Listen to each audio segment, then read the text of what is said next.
Jesus told them another story. Once, a man had 2 sons. The younger son said to his father, "Give me my share of the property." So the father divided his property between his 2 sons. Not long after that, the younger son packed up everything he owned and left for a foreign country, where he wasted all his money in wild living. He had spent everything when a bad famine spread through that whole land. Soon, he had nothing to eat. He went to work for a man in that country, and the man sent him out to take care of his pigs. He would have been glad to eat what the pigs were eating, but no one gave him a thing. Finally, he came to his senses and said, "My father's workers have plenty to eat, and here I am, starving to death. I will go to my father and say to him, 'Father, I have sinned against God in heaven and against you. I am no longer good enough to be called your son. Treat me like one of your workers.'" The youngest son got up and started back to his father. But when he was still a long way off, his father saw him and felt sorry for him. He ran to his son and hugged him and kissed him. The son said, "Father, I have sinned against God in heaven and against you. I am no longer good enough to be called your son." But his father said to his servants, "Hurry, bring the best clothes and put them on him. Give him a ring for his finger and sandals for his feet. Get the best calf and prepare it so we can eat and celebrate. This son of mine was dead, but has now come back to life. He was lost and now has been found." And they began to celebrate.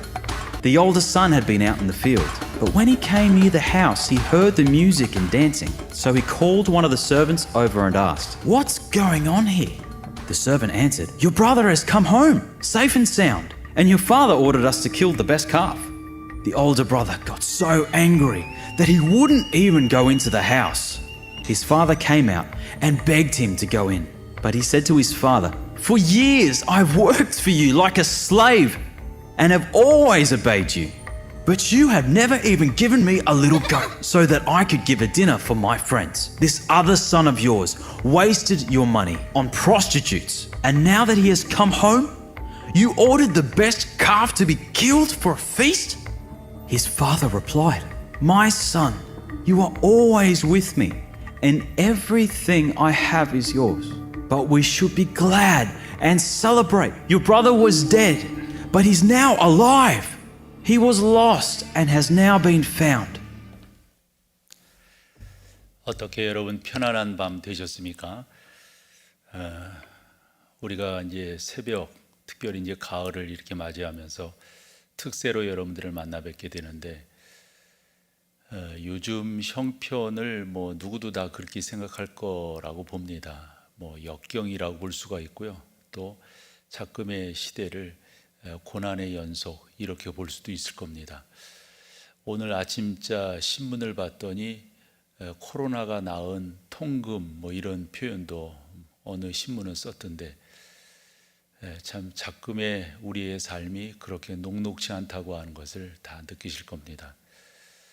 저는 근본 특세를 준비하면서 여러분들이 더더욱 신앙 안에서 우리가 살 수 있는 방법은 하나님 그분을 바라보며 사는 그 방법밖에 더 있겠습니까?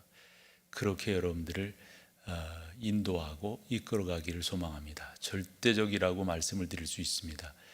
역경 앞에 무릎 꿇지 마시고 믿음으로 일어서시기를 소망합니다.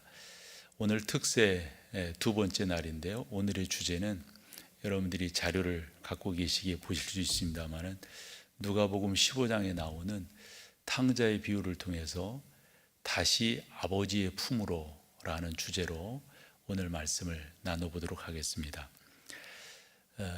성경을 펼쳐 주십시오. 누가복음 15장 17절에서 20절이 오늘 본문입니다. 이에 스스로 돌이켜 이르되 내 아버지에게는 양식이 풍족한 품꾼이 얼마나 많은가. 나는 여기서 주려 죽는구나. 내가 일어나 아버지께 가서 이르기를 아버지, 내가 하늘과 아버지께 죄를 지었사오니 지금부터는 아버지의 아들이라 일컬음을 감당하지 못하겠나이다. 나를 품꾼의 하나로 보소서 하리라 하고 이에 일어나서 아버지께로 돌아가니라. 아직도 거리가 먼데 아버지가 그를 보고 측은히 여겨 달려가 목을 안고 입을 맞추니라는 말씀입니다. 아마 여러분들이 다 신앙생활 하시면서 익히 알고 계시는 그런 말씀이 되시겠죠. 이 누가복음 15장에는 참 귀한 비유들, 우리가 잘 아는 또 드라크마 비유도 있지 않습니까? 잃은 양의 비유도, 그리고 이제 이 우리가 흔히 이야기하는 이 탕자의 비유가 나오는데, 잃은 것을 찾았다라고 하는 게 얼마나 큰 기쁨인가.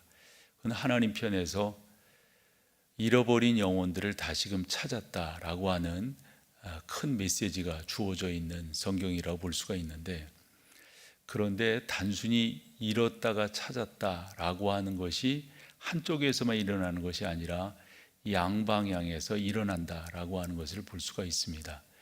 탕자가 바로 그러한 중요한 모델로 우리 가운데 소개되고 있습니다.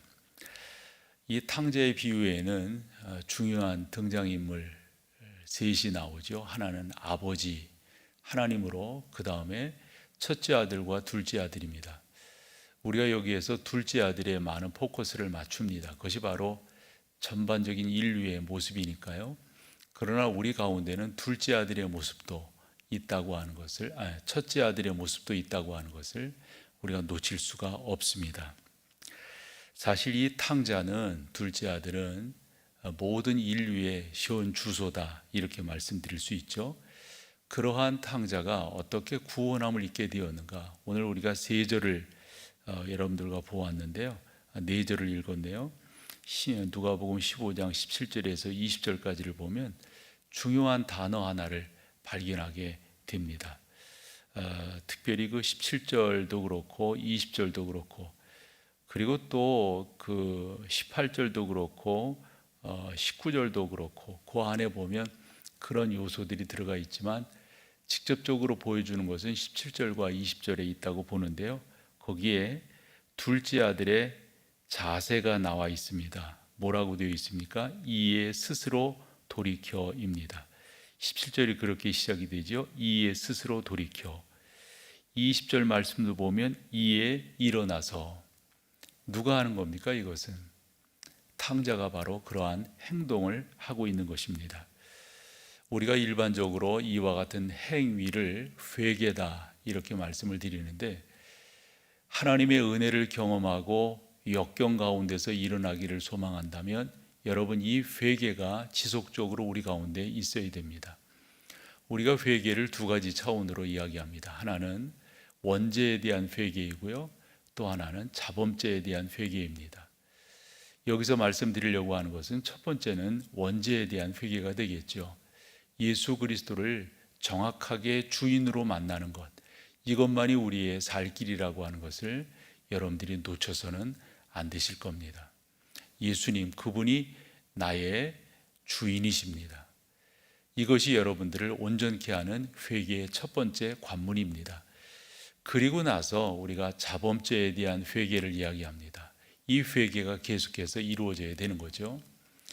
그래서 신약 성경 그 중에서도 공간복음을 살펴보면 특별히 중요한 인물 세례 요한을 꼽을 수가 있는데, 세례 요한도 우리 가운데 설명하는 것이 다른 것이 아니었어요. 첫 번째 외침이 회개하라, 천국이 가까웠느니라. 예수님도 그러셨죠. 먼저 외치신 것이 회개하라 하는 말씀이었습니다.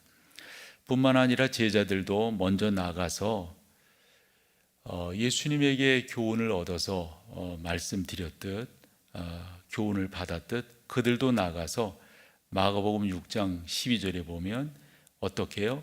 회개하라, 이렇게 전파하고 있는 것을 보게 됩니다.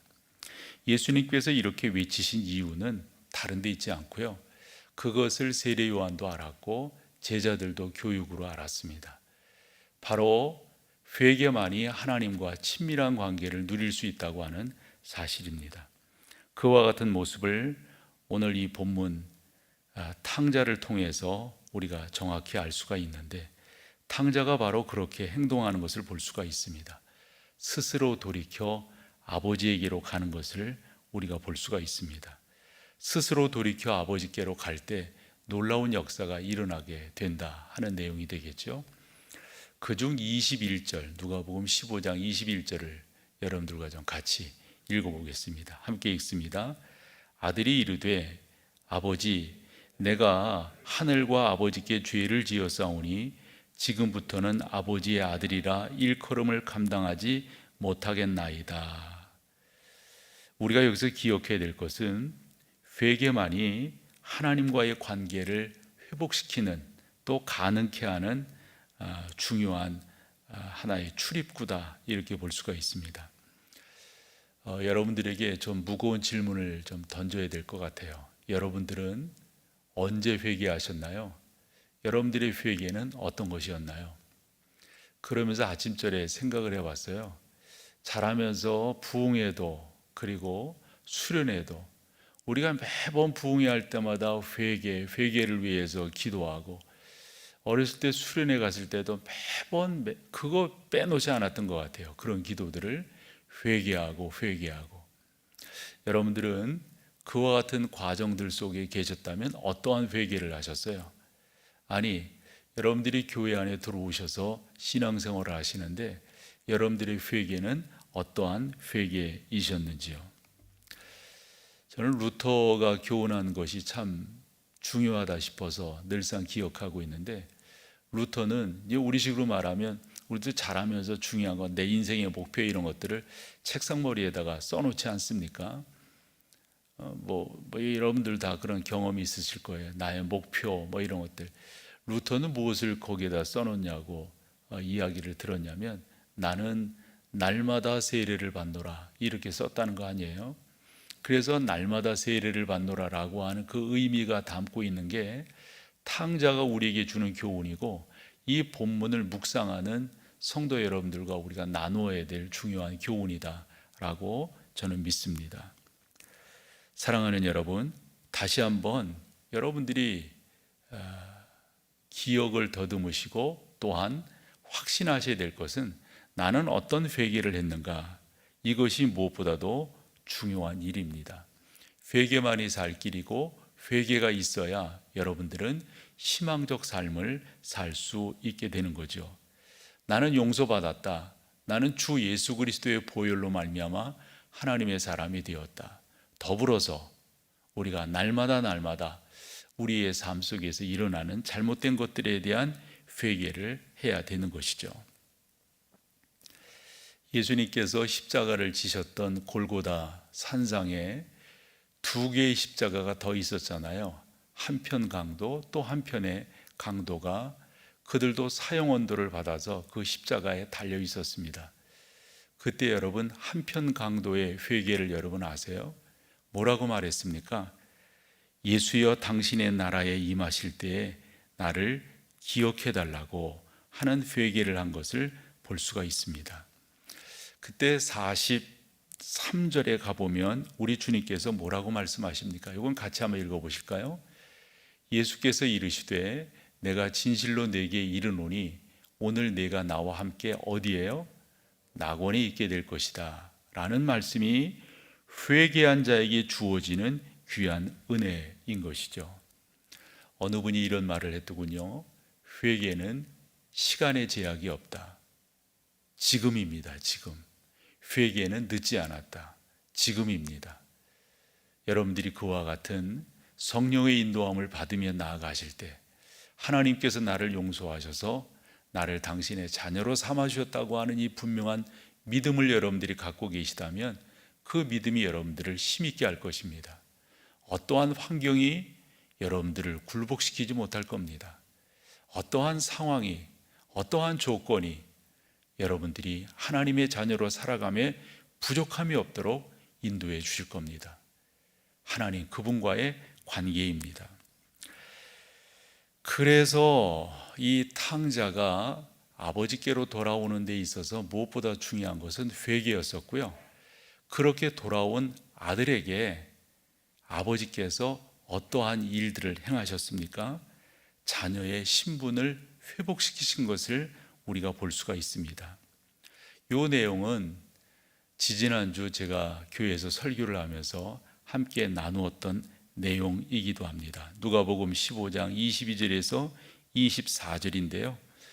회개가 자녀의 신분을 회복시켜 줬다면 또한 자녀가 되었을 때 주어지는 큰 은혜는 어떤 것인가? 우리 성경을 통해서 깨달을 수가 있는데 그 아버지가 좋은 옷을 입혔다고 그랬습니다. 손에 가락지를 끼웠고요, 신발을 신겼고요, 그리고 살찐 송아지를 잡아서 잔치를 배설했다라고 우리 가운데 설명해 주고 있습니다. 22절로 24절까지 말씀을 제가 읽어보면, 아버지는 종들에게 이르되 제일 좋은 옷을 내어다가 입히고 손에 가락지를 끼우고 발에 신을 신기라. 그리고 살찐 송아지를 끌어다가 잡으라. 우리가 먹고 즐기자. 내 아들은 죽었다가 다시 살아났으며 내가 잃었다가 다시 얻었노라 하니. 근데 그 뒤에 그들이 즐거워하더라. 여기서 그들은 누굽니까? 여러분, 여러분들의 즐거워하는 모습, 여러분들이 기뻐하는 모습을 통해서 하늘의 천군 천사들이 즐거워하고 구원받은 백성들이 즐거워하고, 이것이 바로 교회 공동체의 모습이 되어지는 것이겠죠. 저는 이 누가복음 15장 22절에서 나오는 특별히 그 24절까지 그 말씀을 보면 아들이 되어졌을 때 주어지는 흔한 말로 혜택이 있어요. 축복이 있어요. 여러분, 이걸 놓치시면 안 돼요. 그냥 교회 다니시지 말고요, 이걸 여러분들이 누리셔야 돼요. 대한민국 국민이면 국민으로서 누릴 수 있는 여러 혜택들이 있잖아요. 그걸 누리지 않는다면 대한민국 국민이 아닌 거죠.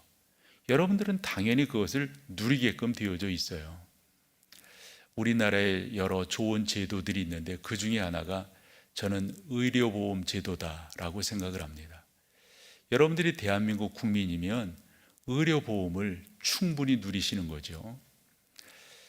어느 나라가 여러분 코로나19 사태에 있어서 검사와 치료를 국가가 이렇게 해주는 나라가 어디 있겠어요? 이건 우리나라 국민들이 누리는 큰 복이거든요. 하나님의 자녀들은 그와 같은 복을 누려야 됩니다. 이걸 모르면은 방황하게 돼요. 이걸 모르면은 이것이 하나님의 자녀들의 정체성일 수 있거든요. 이걸 모르면 엉뚱한 행동을 하게 됩니다. 교회당 안에 있지만.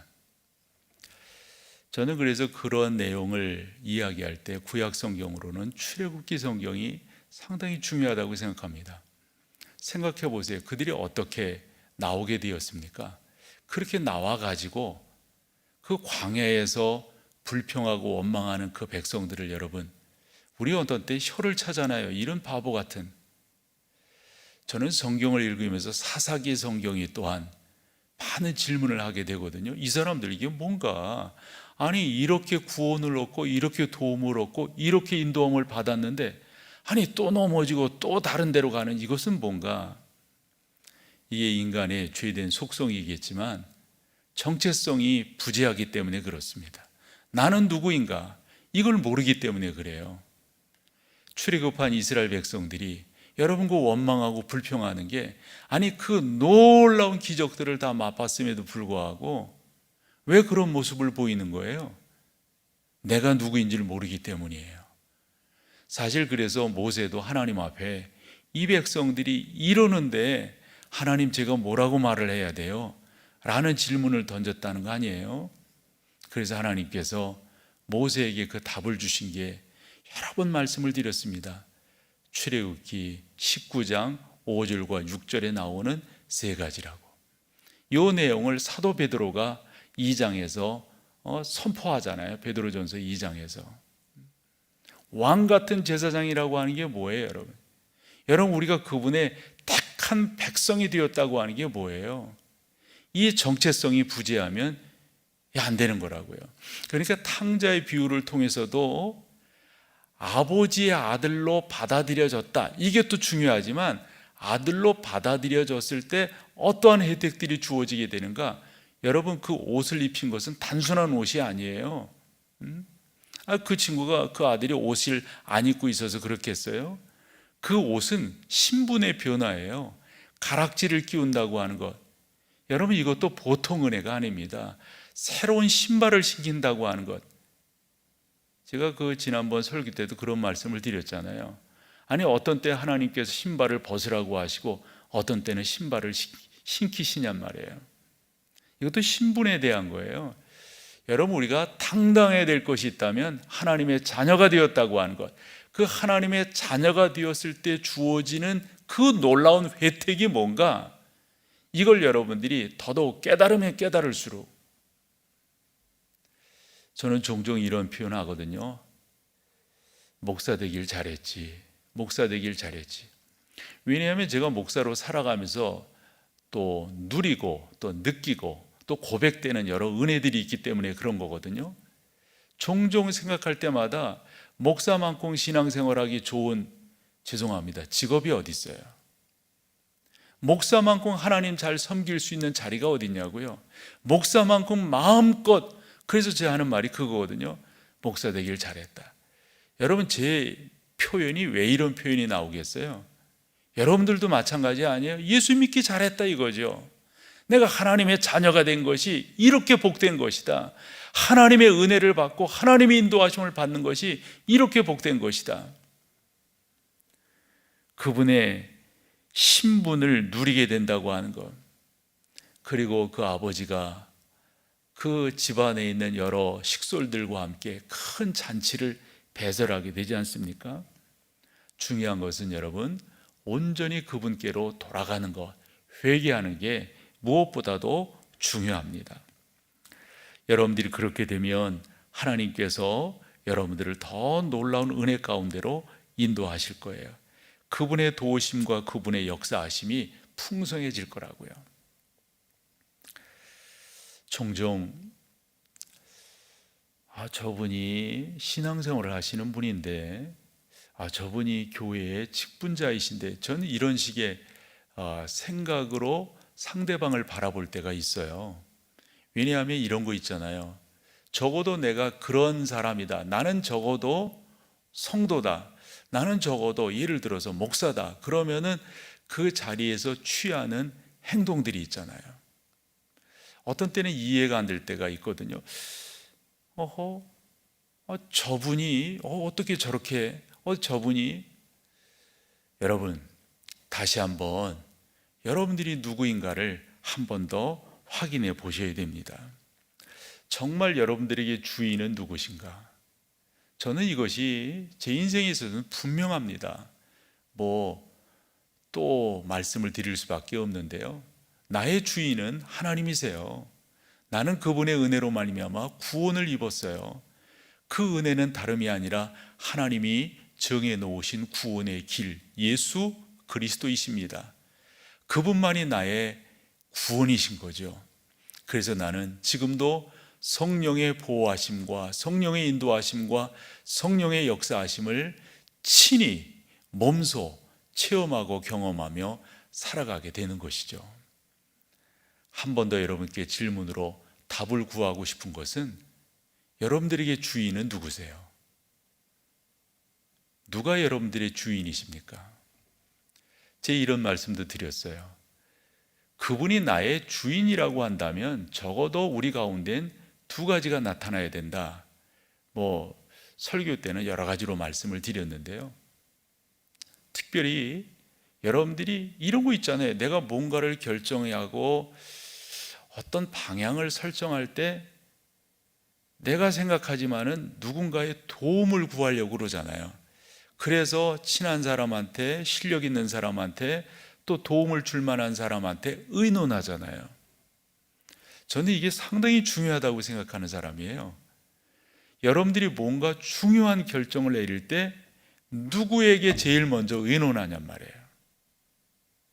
그 대상이 하나님이신가요? 하나님께 무릎 꿇어 의논하시나요? 제가 어느 분을 만났을 때, 얼마 전인데요, 한 주 전인가요? 요 정도밖에 안 되는데 아주 의미 있게 그분께 말씀을 드렸어요. 더 기도하시라고.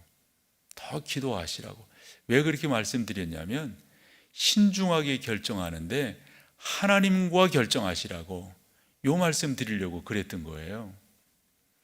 의논할 대상이 많겠죠. 또 당신을 도와줄 사람들도 꽤 있을 거고요. 정말 중요한 것은 하나님 그분과 의논하는가 하는 거예요. 저는 두 번째로 내가 그렇게 생각한다면 나는 그 하나님을 예배해야 되는 거죠. 그래서 저는 단순하게 표현합니다. 우리에게 중요한 것은 예배자가 되는 거예요. 그 하나님을, 그 예배라고 하는 것 맞죠? 우리의 삶 전체가 예배인 거죠. 저 그거 부정 안 해요. 그런데요, 우리의 삶 전체가 예배라고 하는 것을 신중하게 고백하고 깨달으셨다면 여러분들이 주일날 공동체로 모여서 하나님 앞에 예배하는 거, 이거 더더욱 중요하게 여기시리라 생각해요. 작금의 코로나19 사태로 인하여서 비대면으로 예배한다고 하는 이것이 여러분 가운데 무척이나 죄송하지만 안타까움으로 다가오셔야 됩니다. 성도들이 함께 모여서 그 거룩하신 하나님의 이름을 높이는, 그 전능하신 하나님을 찬양하는, 그분께 기도하고 말씀을 듣는다고 하는 이 분명한 예배가 가지고 있는 여러 요소들이 그리워야 돼요. 사모함이 있어야 돼요. 저는 그것이 여러분들이 진정한 그분의 자녀로서의 자세다라고 감히 말씀을 드릴 수가 있습니다. 어느 그 예화를 봤더니 2015년에 한국 기독교 언론 포럼에서 있었던 일이라고 그래요. 그때 아마 어느 발제자가 그런 발제를 한 것 같습니다. 믿는 학부 형들을 대상으로 해서 예배와 학원 시간이 겹친다면 당신은 어떻게 하시겠어요? 아마 이런 질문은 목동에 살고 있는 우리들에게는 더더욱 민감한 질문이 아닐까요? 그런데 그 질문 가운데 저희 통계 보고 저도 놀랐는데요, 46.4%의 부모가 교회가 아닌 학원을 보내시겠다. 남의 이야기 아니시죠? 그런데 제가 감사한 것은 제가 이 교회, 우리 교회에 처음 부임했을 때 어찌 보면 분위기가 그랬어요. 교육자들이 총종하는 이야기가 그거였어요. 목사님, 수련회 시간 옮겨야 되겠어요. 목사님, 이번에는 학생들이 이래서 줄었어요. 다 보면 시험과 연결되어져 있더라고요. 이런 말들이 유행한 적이 있잖아요. 야, 1년 동안 교회 나가지 말고 좋은 대학 간 다음에 교회 나가라. 아마 그렇게 교훈하신 부형들이 꽤 계실 거예요.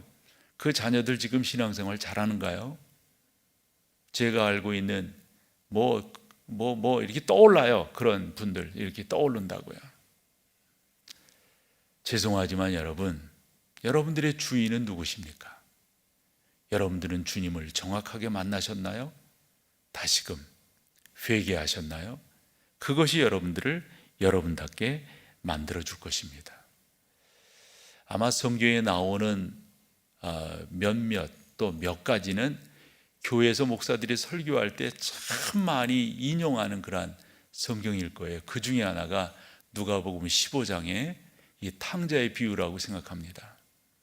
왜 자꾸 이런 비유들을 2주 전에도 썼는데 오늘 또 이렇게 할까요? 이것을 반면교사로 삼지 않은 겁니다. 여러분 잘 삼으셔서 하나님의 자녀들로서 힘있게 일어나시고 역경 앞에 무릎 꿇지 아니하시는 그런 여러분 다 되시기를 소망합니다. 우리 함께 찬양하며 나가겠습니다. 오직 주의 사랑에 매여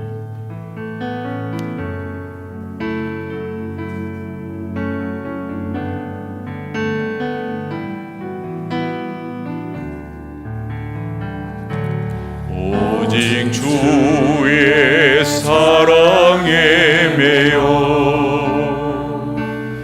내 영 기뻐 노래합니다. 이 소망의 언덕 기쁨의 땅에서 주께 사랑 드립니다. 오직 주의 임재 아래 갇혀 내 영 기뻐 찬양합니다. 소명의 언덕 거룩한 땅에서 주께 경배드립니다. 주께서 주신 모든 은혜 나는 말할 수 없네. 내 영혼 즐거이 주 따르렵니다. 주께 내 삶 드립니다. 우리 한 번 더 고백하겠습니다. 오직 주의 사랑에 매여 내 영 기뻐 노래합니다.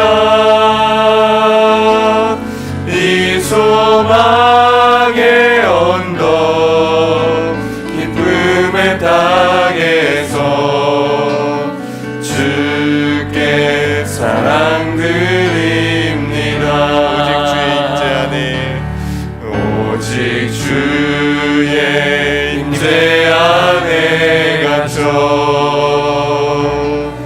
내 영 기뻐 찬양합니다. 이 소명의 언덕 거룩한 땅에서 주께 경배드립니다. 주께서 주신 모든 은혜 나는 말할 수 없네.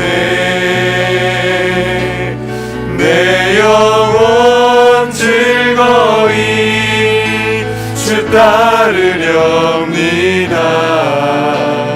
주께 내 삶들 주께서 주신 모든 은혜 주께서 주신 모든 은혜 나는 말할 수 없네. 나는 말할 수 없네. 내 영혼 즐거이 주 따르렵니다. 주께 내 삶 드립니다. 우리 이어서 함께 기도하기를 원합니다. 특별히 한국교회를 위해 기도할 때에 우리의 예배가 회복되어지길 원합니다. 이 코로나19가 속히 종식되어서 함께 예배하는 이 기쁨을 우리가 다시 한번 누리게 하여 주옵소서.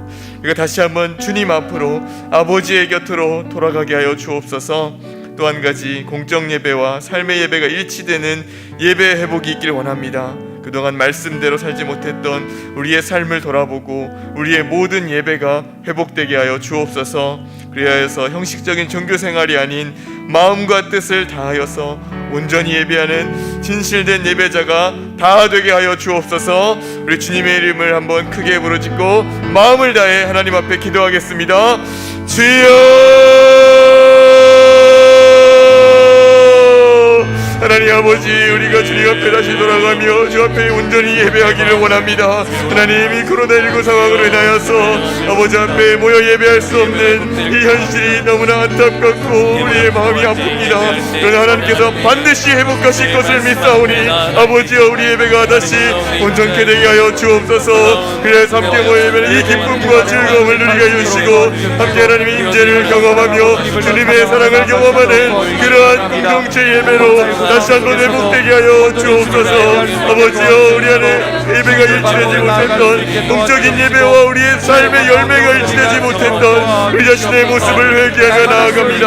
하나님, 은혜를 베풀어 주시어 우리의 모든 삶에 하나님의 영광을 나타내게 해주시고 거룩한 성품으로 예수 그리스도를 성품으로 우리 자신이 변화되어 성숙한 신앙인으로 나아가게 하여 주옵소서. 세상의 뒷단을 만든 것이 아니라 세상의 빛과 소금의 역할을 잘 감당하는 한 사람 한 사람 우리 성도들이 되어지기를 원합니다. 정말 거룩한 성도들이 되어 우리 모두가 작은 예수 그리스도가 되어 세상 앞에 나가기를 간절히 소망하오니 아버지여 우리의 삶의 예배를 받아 주옵소서. 우리의 삶의 예배가 회복되게 하여 주옵소서. 우리의 영식적인 종교 생활이 아니 되어지길 원합니다. 우리의 마음과 뜻을 다하여 온전히 주님을 예배하는 예배가 되게 해주시고 우려지는 모든 교회의 예배들이 우리의 삶에 쓰는 각자의 삶에 들 거룩한 열매들이 아버지여 우리 예배를 진실된 삶의 삶으로 하나님 함께하여 주옵소서. 가식과 위선을 버리고 오직 하나님 앞에 진실함으로 나아가는 우리의 모든 성도들이 다 되어지길 원합니다. 이 땅의 교회들에게 은혜를 내려주시고 복을 내려주시고 이 땅의 모든 교회 예배들이 다 회복되어질 수 있도록 하나님 함께하여 주옵소서. 아버지 우리의 예배함이 세상의 비방거리와 조롱이 되지 않게 해주시고 우리의 예배함이 오직 하나님을 온전히 예배하며 거룩하신 하나님을 높이는 그러한 예배가 되어지길 원합니다. 하나님 앞에 경배하며 저 앞에 나와 엎드리며 나아가는 그러한 예배 되기를 간절히 소망하오니 아버지여 회복하여 주옵소서. 아버지여 회복하여 주옵소서. 네 하나님과 그 잔치 정화지를 잡으며 함께 기뻐하고 잔치하는 기쁨의 잔치가 될 수 있도록 아버지여 우리 예배를 회복하여 주옵소서. 하나님 역사하여 주옵소서. 우리 성도들의 삶을 붙잡아 주시고 우리 모든 그 영자들의 지정들의 삶을 붙잡아 주시기를 원합니다. 함께 사랑으로 하나 되게 하여 주시고 연합하게 하여 주시고 예수 그리스도의 삶으로 성숙한 신앙인의 모습으로 살게 하여 주옵소서. 아버지여 역사하여 주옵소서. 우리 가운데 그 일을 베풀어 주시고 모든 삶의 순간순간마다 모든 삶의 시간마다 하나님 통해 주시옵소서. 이 모든 예배를 승리만 하고 수 있도록 하나님 도와주옵소서. 특별히 우리 목동제일 교회가 예배로 승리하는 교회이오니 아버지와 모든 예배마다 승리케 하여 주시고 예배의 승리함으로 삶의 영광을 나타내는 세상을 이겨나가는 믿음을 우리 모두에게 허락하여 주시옵소서. 우리 모든 교회 가운데 함께하여 주옵소서. 아버지여 그 은혜를 베풀어 주시고 우리 가운데 역사하여 주시옵소서. 그래 한 사람 한 사람의 삶을 주께서 붙들어 주시고 그대로 충만하게 하여 주시옵소서.